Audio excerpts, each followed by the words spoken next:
যখন কোনো কিছুর প্রয়োজন হয় তখন ফেরিওয়ালার জন্য অপেক্ষা করি, তখন আর ফেরিওয়ালা আসে না। অনেক সময় হাতে টাকা থাকলেও ফেরিওয়ালার জন্য অপেক্ষা করি যে ফেরিওয়ালা আসলে এই জিনিস রাখতাম, ওই জিনিস রাখতাম। অনেক সময় অনেক কিছু অন্যের ব্যবহৃত কোনো জিনিস দেখলে তখনই মনে হয় এই জিনিসটা আমারও প্রয়োজন, ফেরিওয়ালা আসলে রাখবো, তখন আর আসে না। আজকে আসছে, টাকাও আছে হাতে, তো ভাবলাম কি যে কয়েকটা জিনিসপত্র রাখি যা প্রয়োজনীয়। তো আমি 500 টাকার থালা বাসন রাখবো, এটা ভাবছিলাম যে 500 টাকার থালা বাসন রাখবো। তো আমি তো ভালোই থালা বাসন যা যা প্রয়োজন সব কিছু রাখলাম। আর রাখার পরে দেখা গেল লোকটার আমি টাকা দিলাম, এখন উনি বলতেছে ওনার কাছে ভাঙতি নাই, এখন কেমন লাগে। কারণ আমি তো জিনিসপত্র রাখছি যতটা আমার প্রয়োজন, যা যা রাখার সেগুলো রাখছি। এখন ওনার টাকা দেওয়ার পর উনি ভাঙতি টাকা দিবে, ফেরত টাকা দিবে, এখন বলতেছে ওনার কাছে ভাঙতি টাকা নেই। কিন্তু এখন আমি টাকার জন্য কোথায় যাব? আর এইখানে তো এরকম না যে আশপাশে যে কোনো বাড়িতে গেলে টাকা পাবো, বা দোকানপাট আছে যে সেখান থেকে আমি করবো, ভাঙতি করে দেব। এখন আমার তো একটা মুশকিল হয়ে গেলো যে আমি কীভাবে জিনিসপত্রগুলো ফেরত দিতে ইচ্ছে করতেছে না, আমি রাখছি, আর এদিকে টাকাও ভাঙতি করে উনি দেবে না, তাহলে এখন কী করার আছে? তো অনেক বোঝাই টুজনারে বললাম যে যেভাবে টাকা ভাঙতি করে দেন, দেখেন আপনার কাছে আসেনি, বা আরও বৈশাখে আরও কিছু বিক্রি করেন, তারপর আমার টাকা দিয়ে যান। কিন্তু কোনোভাবেই সম্ভব হলো না, উল্টার আমার পুরো টাকাটাই চলে গেল। কারণ আমার রাখার কথা ছিল 500 টাকার জিনিসপত্র, কিন্তু উনি টাকা দিতে পারে না, আর আমার জিনিসগুলো ফেরত দিতে ইচ্ছা করে না, সেই জন্য আমার 1000 টাকার জিনিস রাখতে হলো। তো যাই হোক, তবুও ভালো যে কিছু জিনিস রাখা হইলো, এগুলো আমার দরকার ছিল। যে একটা বড় 2টা প্লেট,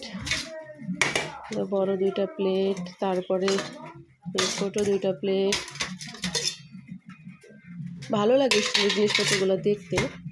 আর অনেক দামি যেগুলো সিরামিক্সের বা চীনামাটির জিনিসপত্র, বাসনপত্র, কাঠের, বেতের, বাঁশের, সেগুলোও আমার ভালো লাগে। লাগলেই সব তো আর আমার সাধ্যের মধ্যে না যে আমি কিনতে পারবো। তো মোটামুটি একটু বেশি তরকারি হলে সেটা বাড়া যাবে, সেটা রাখা যাবে এই বলটা, সেই জন্য ওইটাও কিনলাম। আর হলো এই যে একটা ছোট্ট পাতিল, এই কিছু মানে একটু বেশি চা, অল্প দুধ অথবা পায়েস, সেমাই, ওগুলো রান্না করে এটার মধ্যে বাড়া যাবে, ভালোই লাগে দেখতে, সেই জন্য এটাও রাখলাম। আর হলো যেই একটা বাটি, 2টা 4টা বাটি, আর একটা ছোট্ট সুন্দর বাটি। তো সেই সাথে 2টা চামিচ ঘরে আছে যদিও, তারপরে বেশি মানুষ একসাথে বসলে তখন একটু চামিচও বেশি লাগে, সেই জন্য এই 2টা চামিচ। তো এগুলাই রাখা হলো আজকে। আর এখন আবার ভাতিজা যা রয়েছে তারাও কিছু রাখবে, তো ওনাদের আবার 100 টাকা ধার দিলাম। তা আমার এই পুরোপুরি 900 টাকার জিনিস কিনতে হলো, মানে 500 টাকার জিনিস কিনবো, ভাঙতি না থাকার কারণে 900 টাকার জিনিস কিনতে হলো। যাক ভালো, তাও এইটা কিনলাম। এখন আমার কাছে 100 টাকা রইলো, মাত্র 100 টাকা আছে। ভাবলাম 100 টাকা রেখে দিই। একটু পরে কি হলো, একটা এই যে প্লাস্টিকের জিনিসপত্র নিয়ে একজন ফেরিওয়ালা আসলো, মানে আজকেই ফেরিওয়ালা আসার ধুম পড়েছে।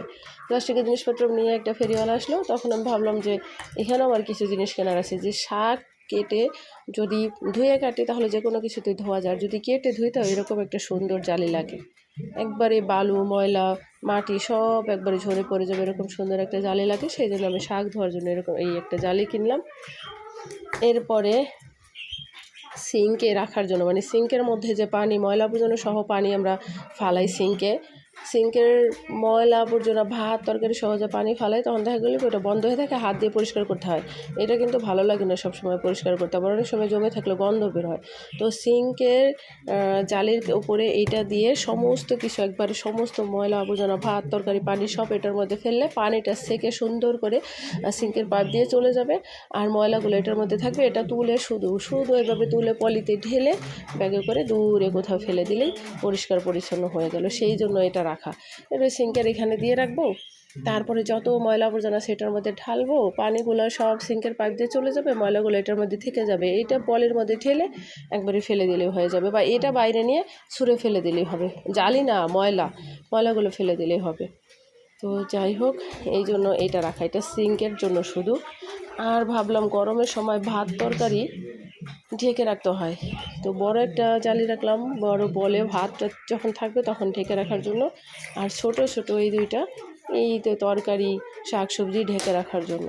তো এটা এই ছোট 2টা জালি রাখলাম। এখন আমি ভাবলাম যে আমার টাকা 1000 চলে গেল, কিন্তু এগুলো সবই প্রয়োজন, তো কারেন্টও চলে গেছে। হ্যাঁ বল।